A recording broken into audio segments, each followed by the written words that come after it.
2024ರ 34ನೇ ಸಂಚಿಕೆಗೆ ತಮ್ಮೆಲ್ಲರನ್ನು ಆತ್ಮೀಯವಾಗಿ ಸ್ವಾಗತಿಸ್ತಾ, ಇವತ್ತಿನ ವಿಷಯ ಏಕಕಾಲಿಕ ತೀರುವಳಿ ಯೋಜನೆ OTS. ಸಹಕಾರಿ ಸಂಸ್ಥೆಗಳಲ್ಲಿ OTS ಯಾವ ರೀತಿ ಮಾಡ್ಕೊಳ್ಬಹುದು ಅಂತ ಒಂದು ಬರ್ಡ್ ಐ ವ್ಯೂ, ಒಂದು ಪಕ್ಷಿ ನೋಟ.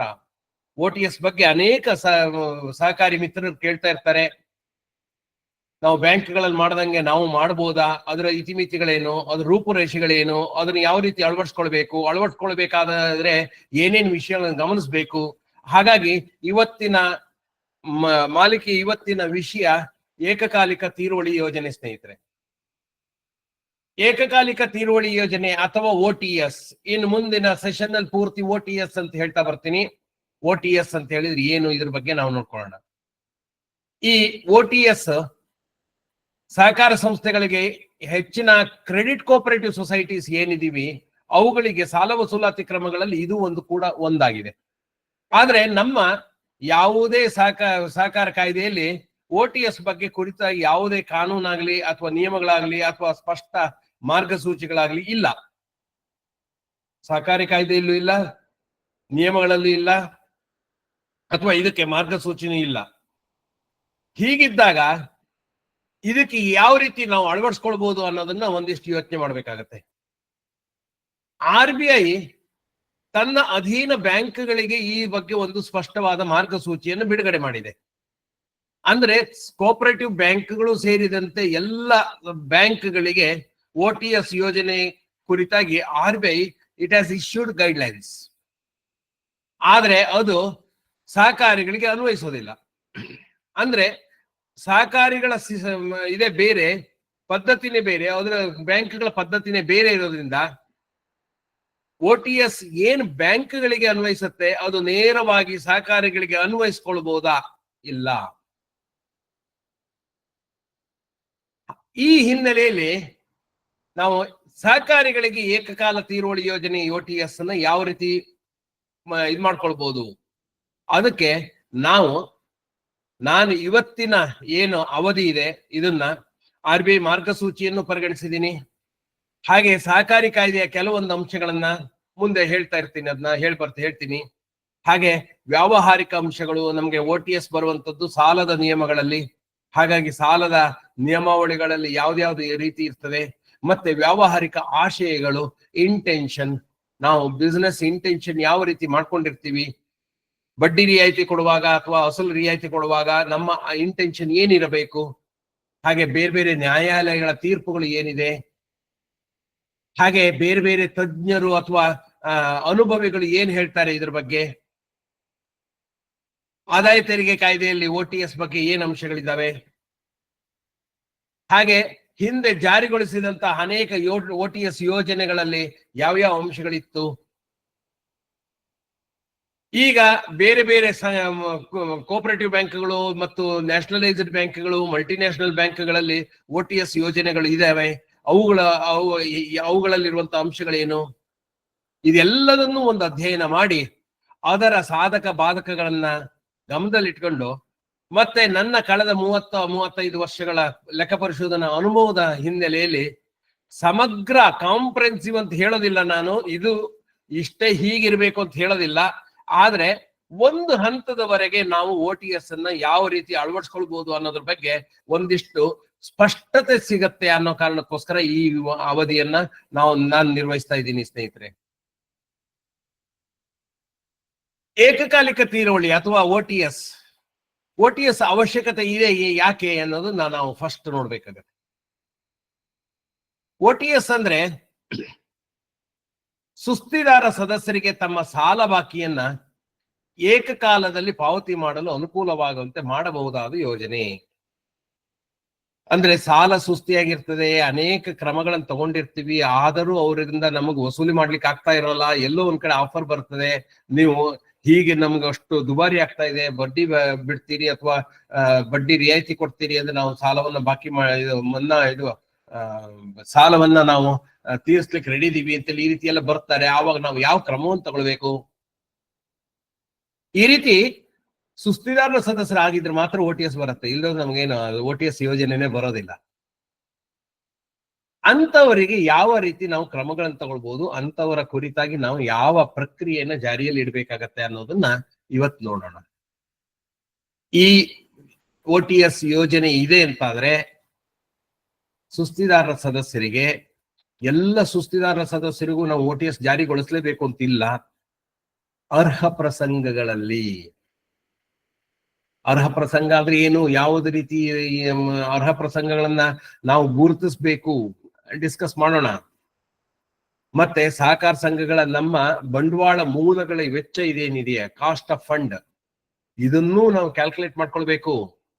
OTS ಮಾಡ್ತೀವಿ ಅಂತೇಳಿ ಎಲ್ಲ OTS ಯೋಜನೆಗಳನ್ನು ಸಮಾನವಾಗಿ ಮಾಡ್ಲಿಕ್ಕೆ ಬರುತ್ತಾ? ಇಲ್ಲ. ಹಾಗಾಗಿ ಬಡ್ಡಿ ರಿಯಾಯಿತಿ ನೀಡಿ ಸಾಲವನ್ನ ಒಂದು ನಿಗದಿತ ಅವಧಿಯೊಳಗೆ ಏಕಗಂಟಿನಲ್ಲಿ ತೀರುವಳಿ ಮಾಡಬೇಕು. ಅಂದ್ರೆ ಒಂದು ಸಾರಿ ಈ ಯೋಜನೆಗೆ ಒಳಪಟ್ಟಂತೆ ನಮ್ಮ ಮತ್ತು ಸಾಲಗಾರರ ಮಧ್ಯೆ ಒಡಂಬಡಿಕೆ ಆಯ್ತು ಅಂದ್ರೆ ಒಂದೇ ಬಾರಿಗೆ ಅದು ಚುಕ್ತಾಗ್ಬೇಕು, ಮತ್ತೆ ಕಂತುಗಳನ್ನ ನೀಡುವಂತಿಲ್ಲ. ಒಂದಿಷ್ಟು ನಾನೀಗ ಒಪ್ಕೊಳ್ತೀನಿ, ನಿಮ್ ಯೋಜನೆಗೆ ಒಪ್ಕೊಳ್ತೀನಿ, ಆದ್ರೆ ತೀರಿಸ್ಲಿಕ್ಕೆ ನಂಗೆ ಕಂತುಗಳನ್ನು ಕೊಡಿ, ಮತ್ತೆ ಕಂತುಗಳನ್ನು ಕೊಡ್ಲಿಕ್ಕೆ ಬರೋದಿಲ್ಲ ಸ್ನೇಹಿತರೆ. ಅದು ಏಕಗಂಟಿನಲ್ಲಿ ತೀರುವಳಿ ಆಗ್ಬೇಕು, ಒನ್ ಟೈಮ್ ಸೆಟಲ್ಮೆಂಟ್. ಈ ಏಕಕಾಲಿಕ ಸಾಲ ತೀರುವಳಿ ಅಥವಾ OTS ಯೋಜನೆ ಮಾಡುವಾಗ ನಾವು ಏನನ್ನ ಪರಿಗಣಿಸಬೇಕು?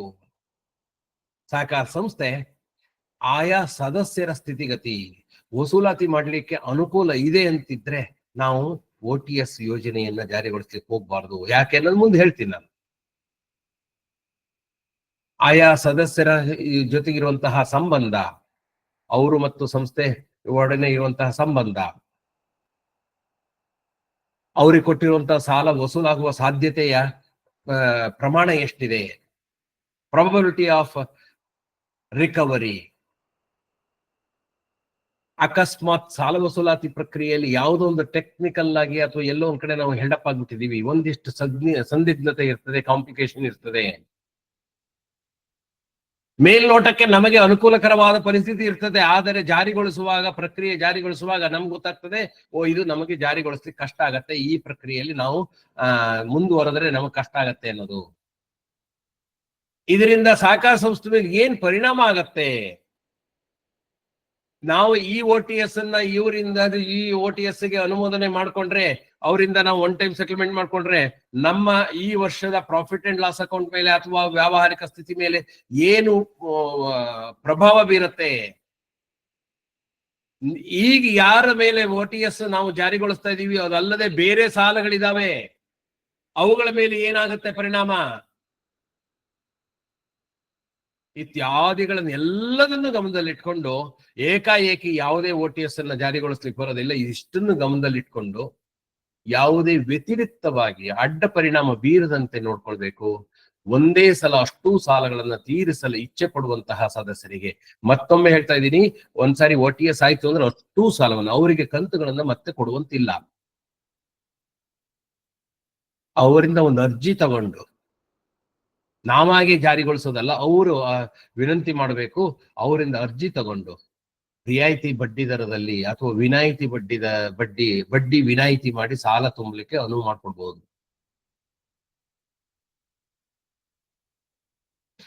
ಇದನ್ನ ಹೇಗೆ ಜಾರಿಗೊಳಿಸ್ಬೇಕು?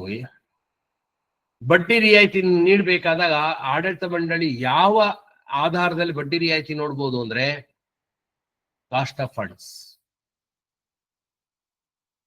ನಮ್ಮ ನಿಧಿ ನಿರ್ವಹಣಾ ವೆಚ್ಚ ಏನಿದೆ, ಕಾಸ್ಟ್ ಆಫ್ ಫಂಡ್ಸ್ ಏನಿದೆ, ಕಾಸ್ಟ್ ಆಫ್ ಫಂಡ್ಸ್ ಅನ್ನೋ ಪದವನ್ನ ಪದೇ ಪದೇ ನಾವು ಉಪಯೋಗಿಸ್ತಾ ಇರ್ತೀವಿ. ಒಂದು ಅವಧಿಯಲ್ಲಿ ನಾವು ಒಂದಿಷ್ಟು ಕ್ಯಾಲ್ಕುಲೇಷನ್ ಮಾಡ್ಬೇಕಾಗತ್ತೆ, ಅದಷ್ಟರದ ಬಗ್ಗೆನೂ ನಾನು ಮಾಹಿತಿ ನೀಡ್ತೀನಿ ಮುಂದಿನ ಒಂದು ಅವಧಿಯಲ್ಲಿ. ಕಾಸ್ಟ್ ಆಫ್ ಫಂಡ್ಸ್ ಇರ್ಬೋದು, ವರ್ಕಿಂಗ್ ಕ್ಯಾಪಿಟಲ್ ಇರ್ಬೋದು, ಬೇರೆ ಬೇರೆ ರೇಷಿಯೋಗಳು ಇರ್ಬೋದು, ಅವುಗಳನ್ನೆಲ್ಲ ಯಾವ ರೀತಿ ಕ್ಯಾಲ್ಕುಲೇಟ್ ಮಾಡಬೇಕು ಅನ್ನೋದ್ರ ಬಗ್ಗೆ ಒಂದು ಅವಧಿಯಲ್ಲಿ ನಿರ್ವಹಿಸೋಣ. ಹಾಗಾಗಿ ಕಾಸ್ಟ್ ಆಫ್ ಫಂಡ್ಸ್ ಕ್ಯಾಲ್ಕುಲೇಟ್ ಮಾಡಿದಾಗ ಅದು ಏನ್ ಬರುತ್ತೆ, ಅದರ ದರಕ್ಕೆ ಕಡಿಮೆ ಇಲ್ಲದಂತೆ ಕಾಸ್ಟ್ ಆಫ್ ಫಂಡ್ಸ್ ನಮ್ 9.25 ಬಂತು ಸರ್, ಹಾಗೆ 9.5 ಮಿನಿಮಮ್ ಒಂದು 9.5 ಬಡ್ಡಿಯನ್ನು ವಿಧಿಸಬಹುದು. ಈ ಸವಲತ್ತನ್ನ ಸಹಕಾರ ಸಂಸ್ಥೆ ಯಾವುದೇ ಒಬ್ಬ ಸದಸ್ಯನಿಗೆ ಅವನ ಜೀವಿತಾವಧಿಯಲ್ಲಿ ಒಮ್ಮೆ ಮಾತ್ರ, OTS ಅನ್ನ ಪದೇ ಪದೇ ವಿಸ್ತರಣೆ ಮಾಡ್ಲಿಕ್ಕೆ ಬರೋದಿಲ್ಲ, ಜೀವಿತಾವಧಿಯಲ್ಲಿ ಒಮ್ಮೆ ಮಾತ್ರ ವಿಸ್ತರಿಸಬಹುದು.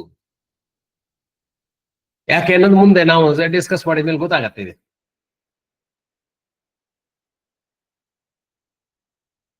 ಒಂದೊಮ್ಮೆ ಸಾಲಗಾರ ಸದಸ್ಯರಿಗೆ ಎಲಿಜಿಬಲ್ ಸನ್ನಿವೇಶಗಳಿದೆ, ಅರ್ಹ ಸನ್ನಿವೇಶಗಳಿದೆ. ಸಂಪೂರ್ಣ ಬಡ್ಡಿ ವಿನಾಯಿತಿ ನೀಡಬೇಕು. ಕೆಲವೊಂದು ಸನ್ನಿವೇಶಗಳಲ್ಲಿ ವಿಪರೀತ ಸನ್ನಿವೇಶ ಅಂತೀವಿ, ಎಕ್ಸ್ಟ್ರೀಮ್ ಸಿಚುಯೇಷನ್, ಪೂರ್ಣ ಬಡ್ಡಿಯನ್ನು ನೀಡಬೇಕಾಗತ್ತೆ ಅಂದ್ರೆ ಆಯಾ ಸಂದರ್ಭಕ್ಕೆ ಅನುಗುಣವಾಗಿ ಸಹಕಾರ ಸಂಸ್ಥೆ ಅಂದಿನ ಸ್ಥಿತಿಗಿತಿಗೆ ಅನುಗುಣವಾಗಿ, ಅಂದ್ರೆ ನಿಧಿಗಳು ಯಾವ್ದಾದ್ರು ಇದೆಯಾ, ಹೋಕು ಬಾಕಿ ನಿಧಿ ಅಥವಾ ಈ ತರ ನಿಧಿಗಳು ಇದೆಯಾ, ನಮ್ಮ ವ್ಯವಹಾರ ಸಹಕಾರ ಸಂಸ್ಥೆಯ ಆರ್ಥಿಕ ಸ್ಥಿತಿ ಸರಿಯಾಗಿದೆಯಾ, ಇದನ್ನೆಲ್ಲ ನೋಡ್ಕೊಂಡು ಕೆಲವೊಮ್ಮೆ ಸಂಪೂರ್ಣ ವಿನಾಯಿತಿನ ನೀಡ್ಬೋದು. ಆದ್ರೆ ಒನ್ ಟೈಮ್ ಸೆಟಲ್ಮೆಂಟ್ ಅಲ್ಲಿ ನೆನ್ಪಿಟ್ಕೊಳ್ಳಿ, ಯಾವುದೇ ಕಾರಣಕ್ಕೆ ಅಸಲಿನಲ್ಲಿ ಕಡಿಮೆ ಮಾಡುವಂತಿಲ್ಲ. ಹಾಗಾಗಿ ಅಸಲಲ್ಲೂ ನಾವು ಸೆಟಲ್ಮೆಂಟ್ ಮಾಡ್ಕೊಳ್ತೀವಿ ಅಂದ್ರೆ ಒನ್ ಟೈಮ್ ಸೆಟಲ್ಮೆಂಟ್ ಯೋಜನೆಯಲ್ಲಿ ಬರೋದಿಲ್ಲ ಸ್ನೇಹಿತರೆ, ಅದನ್ನ ಅರ್ಥ ಮಾಡ್ಕೊಂಡಿರಿ. ರಿಯಾಯಿತಿ ದರದಲ್ಲಿ ಬಡ್ಡಿ ರಿಯಾಯಿತಿ ನೀಡ್ಲಿಕ್ಕೆ, ಬಡ್ಡಿ ದರದಲ್ಲಿ ಸಾಲದ ಅಸಲು ಮರುಪಾವತಿ ಆಗೋದ್ರಿಂದ ಮುಂದಿನ ದಿನಗಳಲ್ಲಿ ಯಾಕೆ ಮಾಡ್ಬೇಕಿದು ಅಂದ್ರೆ ಅಟ್ಲೀಸ್ಟ್ ಅಷ್ಟು ರಿಕವರಿ ಆಗತ್ತೆ. ಅದರಿಂದ ಮುಂದಿನ ದಿನಗಳಲ್ಲಿ ಹೆಚ್ಚಿನ ಆದಾಯ ಬರುವ ಮೂಲಗಳಲ್ಲಿ ಗುಂತಾವಣೆ ಮಾಡಬಹುದು ಅಥವಾ ಬೇರೆ ಸಾಲ ಕೊಡ್ಬೋದು. ಸಾಲಕ್ಕೆ ಬೇಡಿಕೆಗಳಿದಾವೆ, ಇದು ಸುಸ್ತಿಯಾದಲ್ಲಿ ನಮಗೆ ಈ ಸುಸ್ತಿನೇ ಹೊರೆ ಆಗ್ಬಿಟ್ಟಿರ್ತದೆ. ಯಾಕೆ OTS ತರ್ತೀವಿ ಅನ್ನೋದ್ರ ಬಗ್ಗೆ ನಾವು ವಿಚಾರ ಮಾಡಿದಾಗ ಹೇಳ್ತೀನಿ ನಾನು. OTS ತರೋದ್ರಿಂದ ನಮ್ಗೆ NPA ರೇಟ್ ಕಡಿಮೆ ಆಗತ್ತೆ. NPAಗಳು ಕಡಿಮೆ ಆಗೋದ್ರಿಂದ ನಮ್ ಗ್ರೇಡ್ ಜಾಸ್ತಿ ಆಗತ್ತೆ, ಆಡಿಟ್ ಗ್ರೇಡ್ ಅಥವಾ ಆಡಿಟ್ ತರಗತಿ ಜಾಸ್ತಿ ಆಗತ್ತೆ. ಹಾಗಾಗಿ ನಮ್ಗೆ ಅದನ್ನ ರೀಇನ್ವೆಸ್ಟ್ ಮಾಡ್ಲಿಕ್ಕೆ, ನಮಗೊಂದಿಷ್ಟು ಚಾಲ್ತಿಯಲ್ಲಿ ತರ್ಲಿಕ್ಕೆ ಅನುಕೂಲ ಆಗತ್ತೆ ಅನ್ನೋ ಕಾರಣಕ್ಕೋಸ್ಕರ ನಾವು ಇದನ್ನ ತರಬೇಕಾಗತ್ತೆ. ಮುಂದೆ ನಾವು ಸಾಲ ವಸೂಲಾತಿ ಇಂಥ ಎಲ್ಲೋ ಮಾಡ್ಕೊಂಡಿದೀವಿ ಅಂದ್ರೆ ಗೊತ್ತಾಗತ್ತೆ. ಈ ಎಕ್ಸ್ಪೀರಿಯನ್ಸ್ ಅಲ್ಲಿ ಮುಂದಿನ ಸಾರಿ ಈ ರೀತಿ ಆಗದಿದ್ದಂಗೆ ನಾವು ನೋಡ್ಕೊಳ್ಳಿಕ್ಕೆ ಸಾಲ ವಸೂಲಾತಿ ದರ ಅಂದ್ರೆ, ಸಾಲ ವಸೂಲಾತಿ ದರ ಅಂದ್ರೆ ಇಲ್ಲಿ ರೇಟ್ ಆಫ್ ಇಂಟ್ರೆಸ್ಟ್ ಅಲ್ಲ ಅಥವಾ ರೇಟ್ ಆಫ್ ಲೋನ್ ಅಲ್ಲ, ರೇಟ್ ಆಫ್ ರಿಕವರಿ. 100% ರಿಕವರಿ ಇತ್ತು, ಈ ರೀತಿ ನಾವು ರಿಕವರಿ ರೇಟ್, ಲಾಭವನ್ನು ಕೂಡ ಹೆಚ್ಚು ಮಾಡಬಹುದು. ರಿಕವರಿ ರೇಟ್, ಸಾಲ ವಸೂಲಾತಿಯ ರೇಟ್ ಅಥವಾ ದರವನ್ನ, ದರ ಅಂತ ಹೇಳಿದ್ರೆ ಆ ರೇಟ್ ಅಂತ ಹೇಳಲ್ಲ, ರಿಕವರಿ ರೇಟ್ ಅಂತೀವಲ್ಲ ಅದು. ಮತ್ತೆ NPA ಕಡಿಮೆ ಆಗತ್ತೆ. ಇದು ಮೂರು ಆಗೋದ್ರಿಂದ ನಮಗೇನಾಗತ್ತೆ, ನಮ್ಮ ಗ್ರೇಡ್ ಜಾಸ್ತಿ ಆಗತ್ತೆ, ಆಡಿಟ್ ಗ್ರೇಡ್ ಜಾಸ್ತಿ ಆಗತ್ತೆ. ಹಾಗಾಗಿ ಏಕಕಾಲಿಕ ಮರುಪಾವತಿ ಯೋಜನೆ OTS, ಇದನ್ನ ಸರಿಯಾಗಿ ತರುವಾಗ ಆಡಳಿತ ಮಂಡಳಿ ಇದರ ಯೋಚನೆ, ಇಂಟೆನ್ಷನ್ ಆಫ್ ದಿಸ್ OTS ಅಂತ ಹೇಳಿದ್ರೆ ಏನು ಅಂದ್ರೆ, ಸಾಮಾಜಿಕವಾಗಿ ಸಹಕಾರಿಯನ್ನ ಸದೃಢವಾಗಿಸ್ಬೇಕು, ಆರ್ಥಿಕವಾಗಿ ಸದೃಢವಾಗಿಸ್ಬೇಕು, ಮತ್ತೆ ಸಂಸ್ಥೆಯ ನಿಧಿ ನಿರ್ವಹಣಾ ವೆಚ್ಚಕ್ಕಿಂತ, ಕಾಸ್ಟ್ ಆಫ್ ಫಂಡ್ಸ್ ಗಿಂತ ಕಡಿಮೆ ಆಗದಂತ ಬಡ್ಡಿ ಆಕರಿಸಿ ನಾವು ಸಾಲ ತುಂಬಲಿಕ್ಕೆ ಇದು ಮಾಡುವ. ಅಂದ್ರೆ ನಾವು ಯಾವ ಕಮಿಟ್ಮೆಂಟ್ ಅಲ್ಲಿ ಮಾಡ್ಕೊಂಡಿದೀವೋ ಅದಕ್ಕಿಂತ ಕಡಿಮೆ ಕಮಿಟ್ಮೆಂಟ್ ಅಲ್ಲಿ ನಮಗೆ ಆದಾಯ ಬರ್ತಾ ಇಲ್ಲ ಅಥವಾ ಅದಕ್ಕಿಂತ ಹೆಚ್ಚು ಆದಾಯ ಬರ್ತಾ ಇದೆ. ಅದರಿಂದಾಗಿ ನಮಗೆ ಆರ್ಥಿಕ ನಷ್ಟ, ಈಗ ಬರೋ ಲಾಭ ಕಡಿಮೆ ಆಗಿದೆ ಹೊರತು ಆರ್ಥಿಕ ನಷ್ಟ ಆಗೋದಿಲ್ಲ ಅನ್ನೋದನ್ನ ಮಂದಟ್ಟು ಮಾಡ್ಕೊಡ್ಬೇಕಾಗತ್ತೆ. ಯಾಕೆಂದ್ರೆ ಇದು ಗುರುತರ, ಯಾಕೆಂದ್ರೆ ಇದಕ್ಕೆ ನೀವು ಪರ್ಮಿಷನ್ ಬೇಕಾಗತ್ತೆ.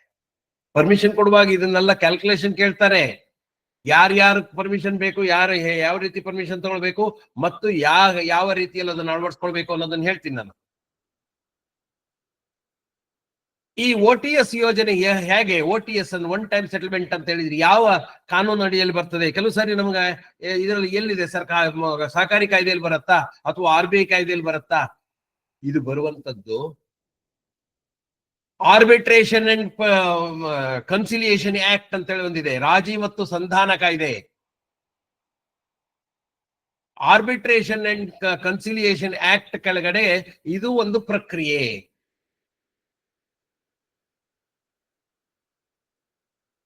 ರಾಜಿ ಸಂಧಾನ ಕಾಯ್ದೆ ಅಂತಿದೆ OTS. ಆದ್ರೆ ಗೊತ್ತಿರ್ಲಿ ಸ್ನೇಹಿತರೆ, ಈ OTS ಅನ್ನ ಯಾವುದೇ ಸಾಲಗಾರ ತನ್ನ ಹಕ್ಕಾಗಿ ಪರಿಗಣಿಸುವಂತಿಲ್ಲ.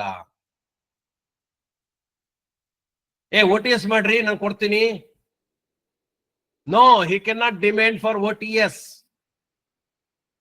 ಸಾಲಗಾರರ ಹಕ್ಕಲ್ಲ. ಆದರೆ ಆಡಳಿತ ಮಂಡಳಿಯ ಒಂದು ಪರ್ಯಾಯ, ಒಂದು ಆಪ್ಷನ್. ಅವರ ರಿಕವರಿಯಲ್ಲಿ ಇದು ಒಂದು ಆಪ್ಷನ್ ಇದೆ ಅಷ್ಟೇ ಹೊರತು ಅವ್ರ ಒಂದು ರಿಕವರಿಯನ್ನ ಬೇರೆ ಬೇರೆ ರೀತಿಯಲ್ಲಿ ಮಾಡ್ಬೋದು. ಕೋರ್ಟಿಗೆ ಹೋಗಿ ರಿಕವರಿ ಮಾಡ್ಬೋದು, ಜಪ್ತಿ ಮಾಡ್ಬೋದು, ಈ ರೀತಿಯೆಲ್ಲ ರಿಕವರಿ ಮಾಡೋ ಪ್ರಕ್ರಿಯೆಯಲ್ಲಿ ಇದು ಒಂದು ಆಪ್ಷನ್, ಇದು ಒಂದು ಅವರಿಗೆ ಇರುವಂತಹ ಪರ್ಯಾಯ ಅಷ್ಟೇ ಹೊರತು ಸಾಲಗಾರರಿಗೆ ಇರುವಂತಹ ಯಾವುದೇ ರೀತಿಯ ಹಕ್ಕಲ್ಲ ಇದು. 5 ವರ್ಷ ಆಗ್ಬಿಡ್ತು, ಒಂದು OTS ಮಾಡ್ರಿ, ನಾವು ಅದರಲ್ಲಿ ಸೆಟಲ್ಮೆಂಟ್ ಮಾಡ್ಕೊಳ್ತೀವಿ. ನೋ, ಅದನ್ನ ದೇ ಕೆನ್ ನಾಟ್ ಡಿಮ್ಯಾಂಡ್. ಅಂದ್ರೆ ಯಾವುದೇ ಸಹಕಾರಿಯಲ್ಲಿ ಈ OTS ಅನ್ನ ಜಾರಿಗೊಳಿಸಿ ಅಂತ ಹೇಳಿ ಯಾವುದೇ ಹಕ್ಕೊತ್ತಾಯ ಮಾಡ್ಲಿಕ್ಕೆ ಸಾಲಗಾರರಿಗೆ ಅವಕಾಶ ಇಲ್ಲ. They can not force the management. ಅವರು ದೇ ಕೆನ್ ನಾಟ್ ಡಿಮ್ಯಾಂಡ್.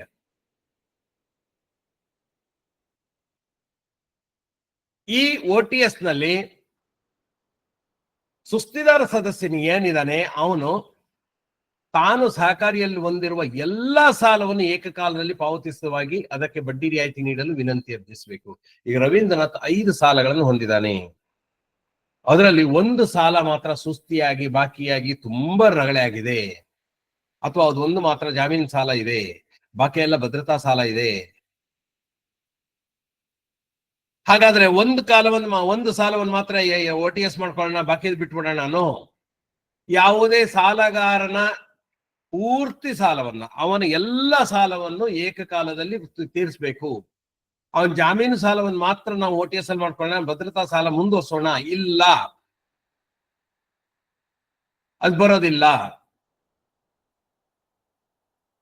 ಮತ್ತೆ ಈ OTS ಅನ್ನ ಯಾವುದೋ ಒಬ್ಬ ಮನುಷ್ಯನಿಗೋಸ್ಕರ ಅಥವಾ ಒಬ್ಬ ಸಾಲಗಾರ ಸದಸ್ಯರಿಗೆ ತರುವಂತದ್ದಲ್ಲ. OTS ತಂದ್ರಿ ಅಂದ್ರೆ ಆ ಕಾಲಕ್ಕೆ ಆ ಪ್ಯಾರಾಮೀಟರ್ಸ್ ಒಳಗೆ ಸೇರುವಂತಹ ಎಲ್ಲ ಸದಸ್ಯರಿಗೂ ಸೇರ್ಬೇಕಾಗತ್ತೆ. ಅಂದ್ರೆ ಆ ಯಾವಾಗ್ಲೂ ಈಗ 2024 ಡಿಸೆಂಬರ್ ನಲ್ಲಿ ಒಂದು OTS ಯೋಜನೆ ತಂದಿದೀವಿ ಅಂದ್ರೆ, ಈಗ ನಮ್ಮ ಎಲ್ಲ ಆ ಪ್ಯಾರಾಮೀಟರ್ಸ್ ನಾವು OTS ಯೋಜನೆನ ಅನೌನ್ಸ್ ಮಾಡ್ತೀವಿ. ಯಾರ್ಯಾರು ಈ ಪ್ಯಾರಾಮೀಟರ್ಸ್ ಒಳಗೆ ಬರ್ತಾರೋ ಅವರಿಗೆಲ್ಲ ಈ OTS ಅನೌನ್ಸ್ ಬರುತ್ತೆ ಅಂತೇಳಿ ತಿಳ್ಕೊಳ್ತೀವಿ. ಅವು ಪಟ್ಟಿ ಮಾಡ್ತೀವಿ ಸುಸ್ತಿದಾರ ಸದಸ್ಯರಲ್ಲಿ. ಯಾರ್ಯಾರನ್ನ ಈ ಪಟ್ಟಿಯೊಳಗೆ ಸೇರಿಸಬಹುದು ನೋಡ್ತೀವಿ, ಅವರೆಲ್ಲರಿಗೂ ಆಪ್ಷನ್ ಕೊಡ್ತೀವಿ. ಯಾವ್ದೋ ಒಬ್ಬ ಇವನಿಗೋಸ್ಕರ OTS ಮಾಡ್ತೀವಿ, ತಪ್ಪಾಗತ್ತೆ.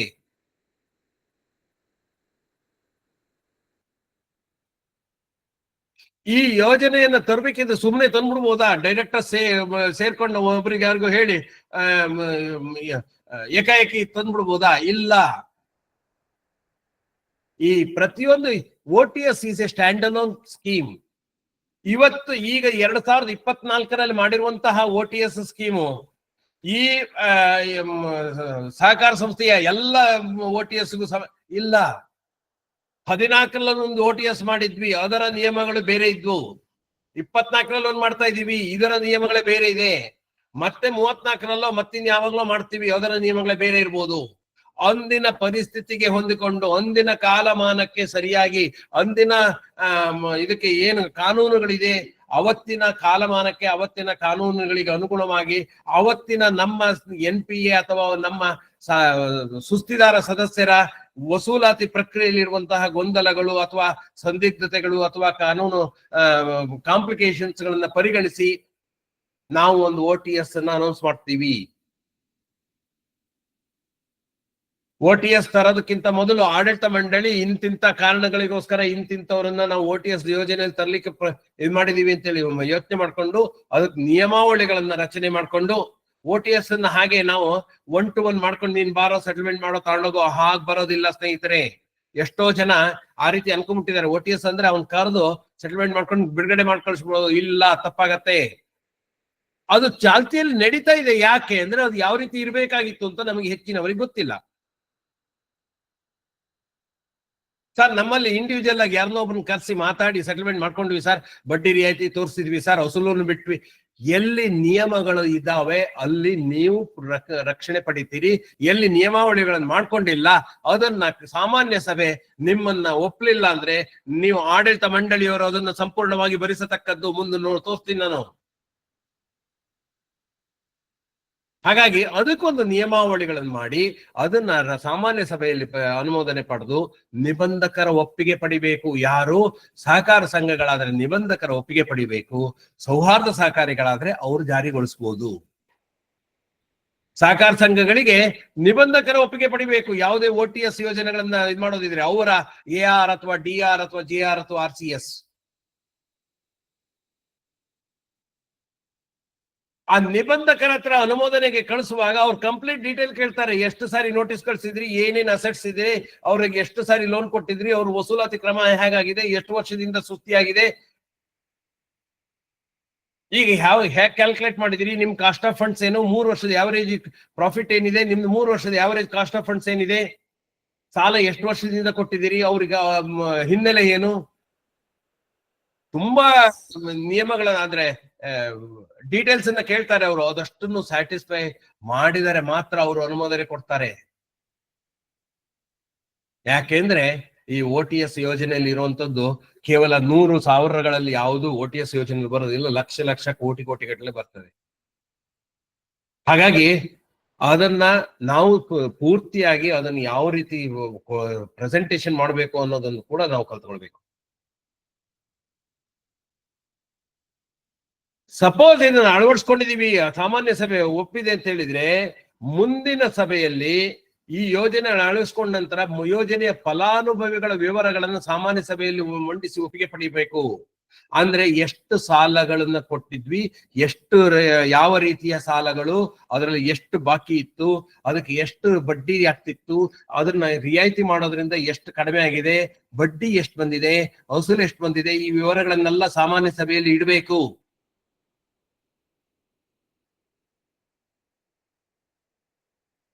ಆಮೇಲೆ ಈ ಯೋಜನೆಯ ಕೆಳಗಡೆಗೆ ಯಾವುದೇ OTS ಮಾಡ್ತಾ ಇದೀವಿ ಅಂತ ಅನೌನ್ಸ್ ಮಾಡಿದ್ರೆ, ಯಾರು ಇದನ್ನ ಸುಸ್ತಿಯನ್ನ ಕಡಿಮೆ ಮಾಡ್ಕೊಳ್ಳಿಕ್ ಬಯಸ್ತಾರೆ ಅಂತ ಸದಸ್ಯರು ಅವರು ಹೊಂದಿರುವಂತಹ ಎಲ್ಲ ಸುಸ್ತಿ ಚಾಲ್ತಿ ಸಾಲಗಳನ್ನ ಮತ್ತೆ ಇನ್ನಿತರೆ ವೆಚ್ಚಗಳನ್ನ ಏಕಕಾಲದಲ್ಲಿ ಮರುಪಾವತಿ ಮಾಡಬೇಕು.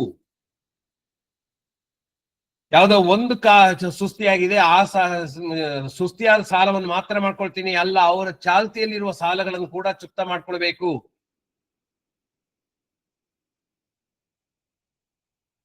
ಇಂಥ OTS ಯೂಶುವಲ್ ನಾವು OTS ಬಗ್ಗೆ ಯೋಚನೆ ಮಾಡೋದು ಯಾವಾಗ ಅಂದ್ರೆ ಅನ್ಸೆಕ್ಯೂರ್ಡ್ ಲೋನ್ಸ್ಗಳಿಗೆ.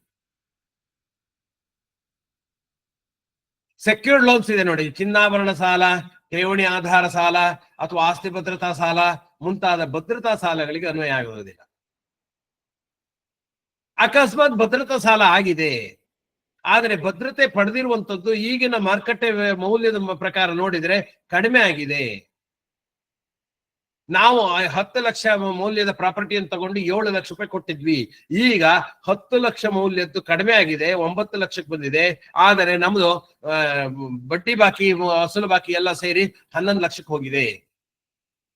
ಆಗ ಭದ್ರತಾ ಸಾಲಗಳಾಗಿದ್ರು ಕೂಡ ಭದ್ರತೆ ಕಡಿಮೆ ಇರೋದ್ರಿಂದ ಅಂತದ್ದಕ್ಕೆ ಏನಾದ್ರು ಇದ್ರೆ ಅದಕ್ಕೆ ಕೂಡ ಆ ಭದ್ರತಾ ಮೌಲ್ಯ ಕಡಿಮೆ ಇದ್ದಲ್ಲಿ ಅಂತಹಕ್ಕೂ ನಾವು ಯೋಜನೆಯನ್ನ ಅನ್ವಯ ಮಾಡಬಹುದು.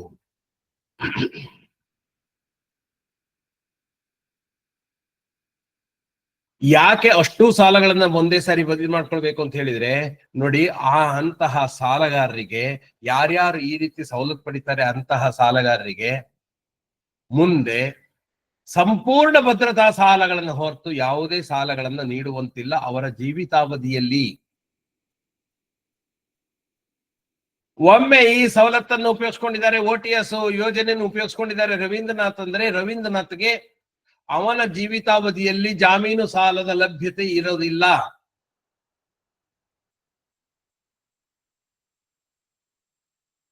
ಸದಸ್ಯರಿಗೆ ರಿಯಾಯಿತಿ ಕೊಡುವಾಗಲೂ ಕೂಡ ಲೆಕ್ಕಾಚಾರದ ವಿವರ ಇರ್ತದೆ. ಅವನು ಎಷ್ಟು ವರ್ಷದಿಂದ ವ್ಯವಹಾರ ಮಾಡಿದ್ದಾನೆ, ಈ ಸಾಲಕ್ಕೆ ಎಷ್ಟು ಇದು ಕೊಟ್ಟಿದ್ದಾನೆ, ಮತ್ತು ಅವನ ಆರ್ಥಿಕ ಸ್ಥಿತಿಗತಿ ಏನಿದೆ,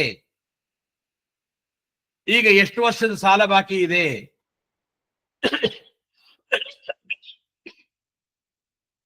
ಅದನ್ನೆಲ್ಲ ಗಮನದಲ್ಲಿಟ್ಕೊಂಡು ನಾವು ಬಡ್ಡಿ ರಿಯಾಯಿತಿ ನೀಡಬೇಕಾಗತ್ತೆ. ಆದ್ರೆ ಮತ್ತೆ ಮತ್ತೆ ಹೇಳ್ತಾ ಇದ್ದೀನಿ, ಯಾರು ಅನುಮಾನ ಇಟ್ಕೊಳ್ಬೇಡಿ, ಕಾಸ್ಟ್ ಆಫ್ ಫಂಡ್ಸ್ ಗಿಂತ ಕಡಿಮೆ ನೀವು ಬಡ್ಡಿ ವಸೂಲಿ ಮಾಡ್ಲಿಕ್ಕಿಲ್ಲ. ಯಾಕೆಂದ್ರೆ ಸ್ನೇಹಿತರೆ, ಕಾಸ್ಟ್ ಆಫ್ ಫಂಡ್ಸ್ ಕ್ಯಾಲ್ಕುಲೇಟ್ ಮಾಡುವಾಗ ನಿಮ್ಗೆ ಗೊತ್ತಾಗುತ್ತೆ, cost of funds is calculated on the basis of cost incurred for getting the funds.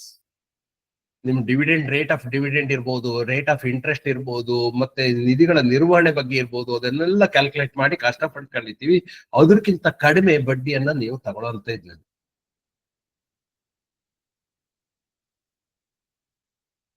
ಯಾವಾಗಿನಿಂದ ಈ ಕ್ಯಾಲ್ಕುಲೇಷನ್ ಶುರು ಆಗತ್ತೆ, ಯಾವಾಗಿನಿಂದ ಈ ಸಾಲ ಕಟ್ಬಾಕಿ ಆಗತ್ತೆ, ಲಾಸ್ಟ್ ಕಂತು ಡ್ಯೂ ಆಗತ್ತೆ, ಅಲ್ಲಿಂದ ಅಳವಡಿಸ್ಕೊಳ್ಬೇಕಾಗತ್ತೆ.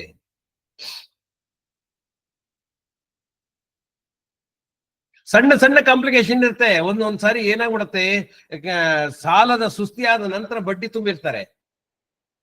ಅದು ರಿಯಾಯಿತಿ ಬಡ್ಡಿಗಿಂತ ಜಾಸ್ತಿ ಆದಲ್ಲಿ ಅದನ್ನು ಹಿಂತಿರಿಸಬಹುದಾ ಸರ್? ನಿಮ್ ಕ್ಯಾಲ್ಕುಲೇಷನ್ ಪ್ರಕಾರ ನಾನು ಸ್ವಲ್ಪ ಬಡ್ಡಿಯನ್ನು ಕೊಟ್ಟಿದ್ದೀನಿ ಸರ್, ಅದನ್ನು ಹಿಂತಿರಿಸಿ ಈಗ ಅಸಲಿಗೆ ಜಮಾ ಮಾಡ್ಕೊಳ್ಳಿ ಅಂದ್ರೆ ಮಾಡತಕ್ಕದ್ದಲ್ಲ.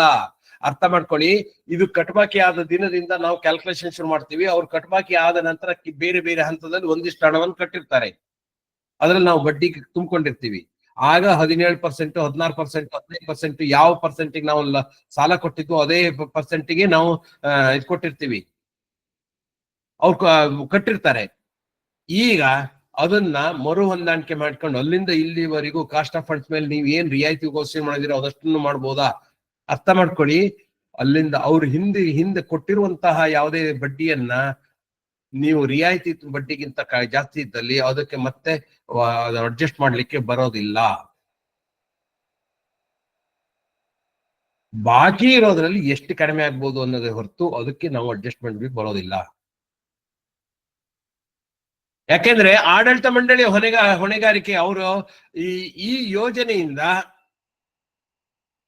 ಸಹಕಾರಿಗೆ ಯಾವುದೇ ರೀತಿಯ ಫೈನಾನ್ಷಿಯಲ್ ಲಾಸ್ ಆಗೋದಿಲ್ಲ ಅನ್ನೋದನ್ನ ಪ್ರೂವ್ ಮಾಡ್ಬೇಕಾಗತ್ತೆ.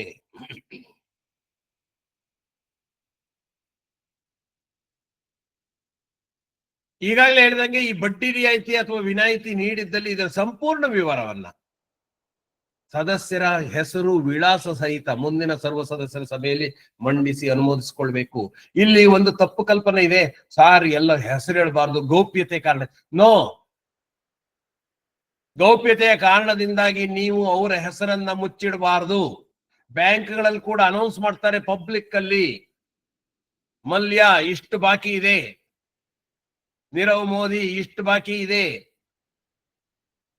ಅನೌನ್ಸ್ ಮಾಡ್ತಾರೆ. ಯಾಕೆಂದ್ರೆ ಸುಸ್ಥಿರವಾದಂತಹ ಸಾಲಗಾರರನ್ನ ನಾವು ಅವರ ಗೌಪ್ಯತೆಯನ್ನು ಕಾಪಾಡಬೇಕು. ಆದ್ರೆ ಅಸ್ಥಿರವಾದ ಅಥವಾ ಬಾಕಿಯಾದ ಸಾಲಗಾರರನ್ನ ನಾವು ಗೌಪ್ಯತೆಯನ್ನು ಕಾಪಾಡಬೇಕಾಗಿಲ್ಲ. ಯಾಕೆಂದ್ರೆ ಒಂದು ಕೋರ್ಟಿನ ಜಡ್ಜ್ಮೆಂಟ್ ಅಲ್ಲಿ ಅವರು ಕೋರ್ಟಿಗೆ ಹೋದ್ರು, ನಮ್ಮ ಹೆಸರನ್ನ ಅನೌನ್ಸ್ ಮಾಡಿದ್ದಾರೆ ತಪ್ಪಾಗತ್ತೆ ಅಂತ. ಕೋರ್ಟ್ ಹೇಳ್ತು ಹೆಸರು ಹೇಳಿದ್ ಸರಿ ಇದೆ. ಯಾಕೆಂದ್ರೆ ರವೀಂದ್ರನಾಥ್ ಒಂದು ಕಡೆ OTS ನಲ್ಲಿ ಸಾಲ ತೀರ್ವಣಿ ಮಾಡ್ಕೊಂಡು ಬಂದಿದ್ದಾನೆ ಅಂದ್ರೆ ಬೇರೆಯವರೆಲ್ಲ ಎಚ್ಚರವಾಗ್ತಾರೆ, ರವೀಂದ್ರನಾಥ್ ಸಾಲ ಕೊಡ್ಬೋದೋ ಬೇಡ ಅಂತೇಳಿ ಮತ್ತೊಂದ್ಸರಿ ಯೋಚನೆ ಮಾಡ್ತಾರೆ. ಯಾಕೆಂದ್ರೆ ಮತ್ತೊಂದು ಸಂಸ್ಥೆಯಲ್ಲಿ ಇವನು OTS ಯೋಜನೆಯಲ್ಲಿ ಫಲಾನುಭವಿ, ಹಾಗಾಗಿ ನಮ್ಮ ಸಂಸ್ಥೆಗೆ ಅದರಿಂದ ಏನಾದ್ರು ತೊಂದರೆ ಆಗ್ಬಿಡುತ್ತಾ ಮುಂದಿನೇ.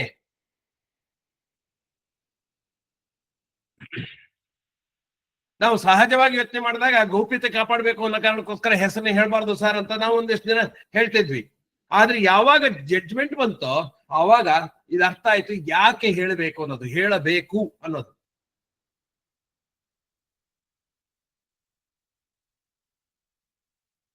ಈ ಯಾವುದೇ OTS ಯೋಜನೆ ಮಾಡ್ಕೊಂಡ್ರೆ ಅದರಲ್ಲಿ ಒಂದು ನಿಯಮಾವಳಿಗಳನ್ನ ರಚನೆ ಮಾಡ್ಕೊಳ್ಬೇಕಾಗತ್ತೆ. ಅದನ್ನ ನಿಬಂಧಕರ ಅನುಮತಿ ಪಡೆದು ಅಳವಡಿಸ್ಕೊಳ್ಬೇಕಾಗತ್ತೆ. ಇದಿಷ್ಟು ಹೇಳಿದೆ, ನಿಬಂಧಕರ ಅನುಮತಿ ಬೇಕೇ ಬೇಕು.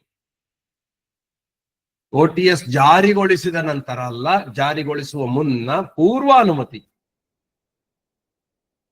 ಹಾಗಾಗಿ ಅಕಸ್ಮಾತ್ ಇದರಲ್ಲಿ ಏನಾದ್ರು ನೀವು OTS ಅನ್ನ ನಿರ್ದೇಶಕರ ಸಾಲಕ್ಕೆ ಇದ್ ಮಾಡ್ತೀವಿ ಅಂತಾದ್ರೆ ಇನ್ನೂ ಕೇರ್ಫುಲ್ ಇರಬೇಕು.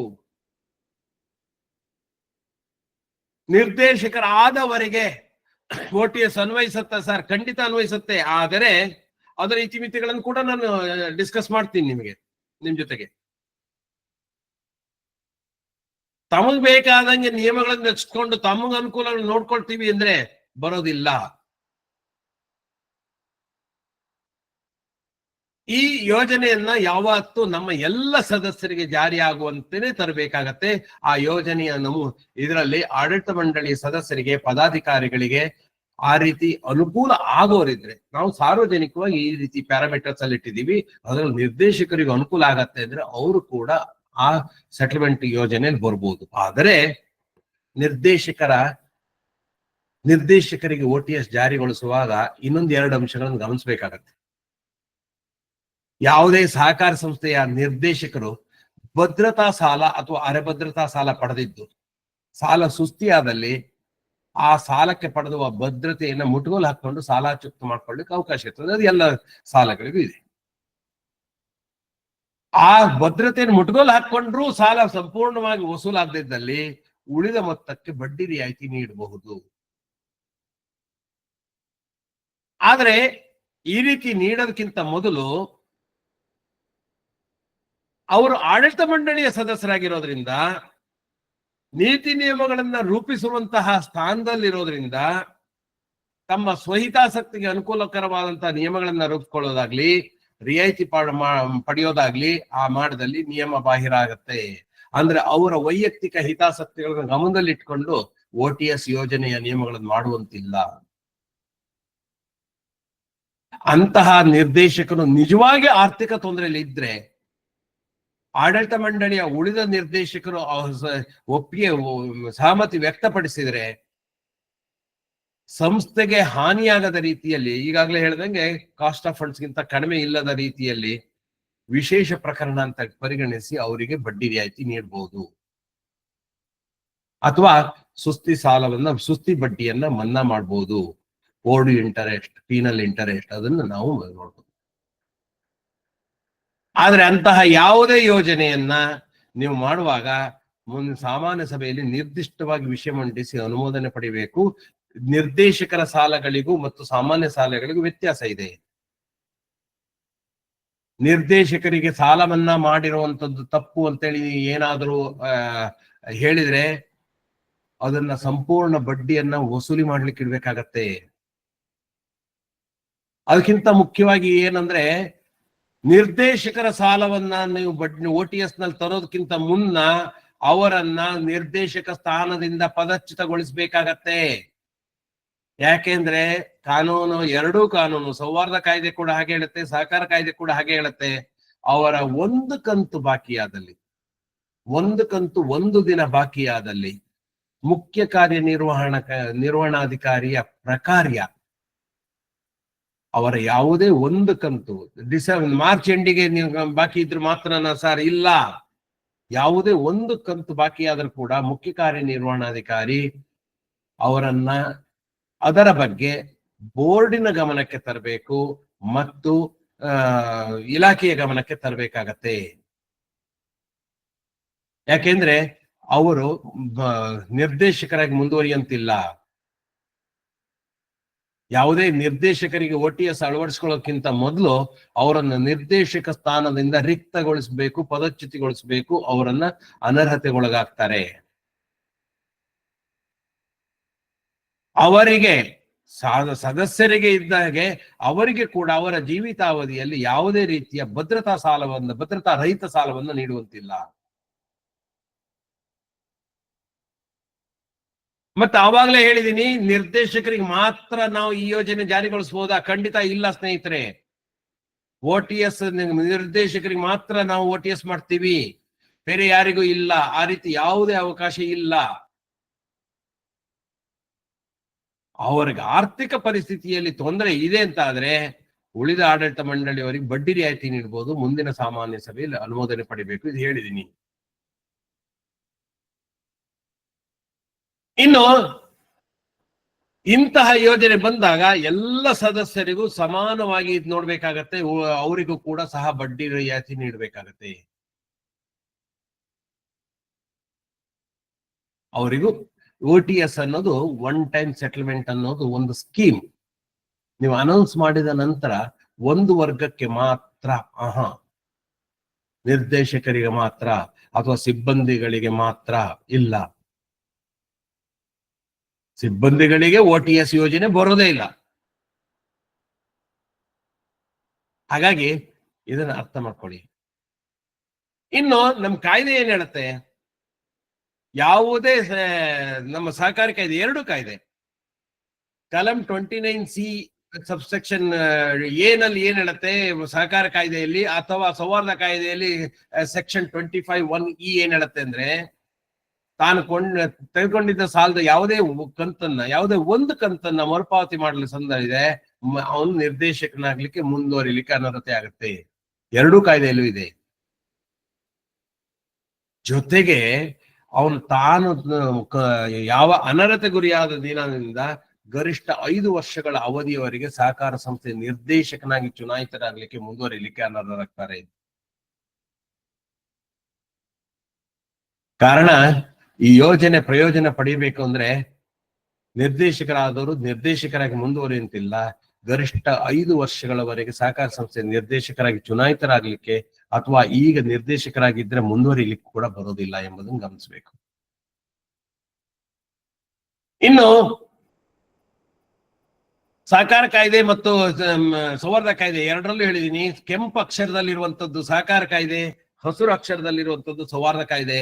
ಅದರ ಪ್ರಕಾರ ಸಾಮಾನ್ಯ ಸಭೆಯಲ್ಲಿ ನಿರ್ದೇಶಕರಿಗೆ ಮತ್ತು ಅವರ ಸಂಬಂಧಿಕರಿಗೆ ನೀಡಿರುವಂತಹ ಸಾಲಗಳು ಮುಂಗಡ ಸುಸ್ತಿಯಾದಲ್ಲಿ ಅದ್ರ ಬಗ್ಗೆ ಪರಿಶೀಲನೆ ಮಾಡಬೇಕು. ಅದನ್ನ ಆವಾಗ ನೀವು ಅಲ್ಲಿ ವರದಿ ಕೊಡ್ಬೇಕಾಗತ್ತೆ ನಿರ್ದೇಶಕರು ಮತ್ತು ಅವರ ಸಂಬಂಧಿಕರಿಗೆ ಯಾರಿಗಾರು OTS ನಲ್ಲಿ ಯೋಜನೆಯಲ್ಲಿ ನೀವು ಬೆನಿಫಿಟ್ ಕೊಟ್ಟಿದ್ರೆ ಅಥವಾ ಅವ್ರು ತಗೊಂಡಿದ್ರೆ ಅದನ್ನು ಕೂಡ ನಾವು ಸಾಮಾನ್ಯ ಸಭೆಗೆ ಗಮನಕ್ಕೆ ತರಬೇಕಾಗತ್ತೆ.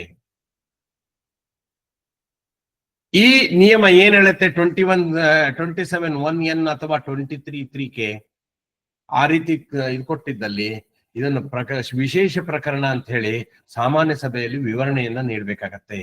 ಯಾಕೆ ಇದನ್ನ ವಿಶೇಷ ಪ್ರಕರಣ?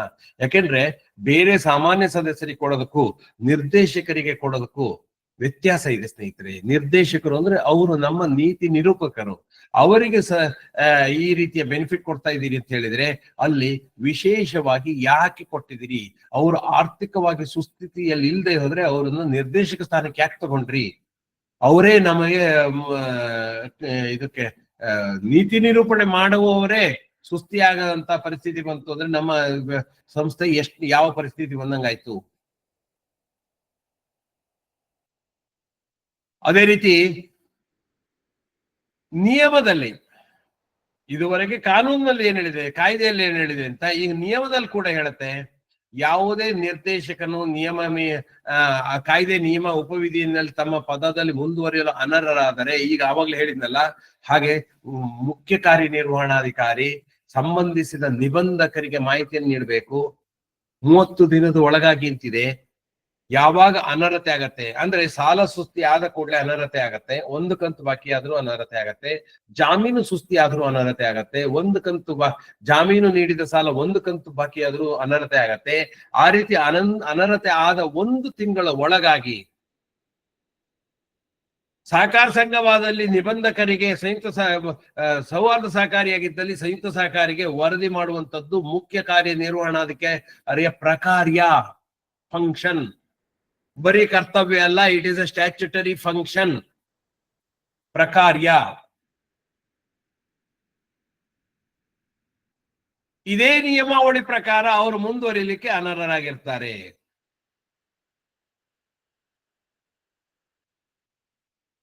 ಈ ರೀತಿ ನೀವು ಸಂಯುಕ್ತ ಸಹಕಾರಿಗೆ ಅಥವಾ ನಿಬಂಧಕರಿಗೆ ಮುಖ್ಯ ಕಾರ್ಯನಿರ್ವಹಣಾಧಿಕಾರಿ ತಿಳಿಸಿಲ್ಲ ಅಂತ ಹೇಳಿದ್ರೆ ಕರ್ತವ್ಯ ಲೋಪವಾಗತ್ತೆ.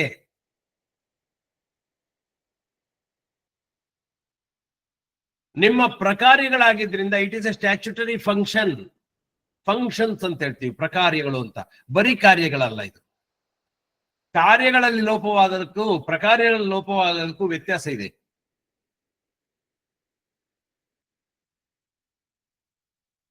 ಒಂದು OTS ಯೋಜನೆಗಳನ್ನ ತಂದಿದ್ದೀವಿ, ಜಾರಿಗೊಳಿಸಿದೀವಿ, ಈ ರೀತಿ ಎಲ್ಲ ನೀವು ಹೇಳಿದ ರೀತಿಯಲ್ಲಿ ನಾವು ಮಾಡ್ಕೊಂಡಿದೀವಿ ಸರ್ ಅಂತ ಹೇಳಿದ್ರು ಕೂಡ ನೆಕ್ಸ್ಟ್ ಅದರ ಲೆಕ್ಕ ಪರಿಶೋಧಕನ ದೃಢೀಕರಣ ಬೇಕಾಗತ್ತೆ.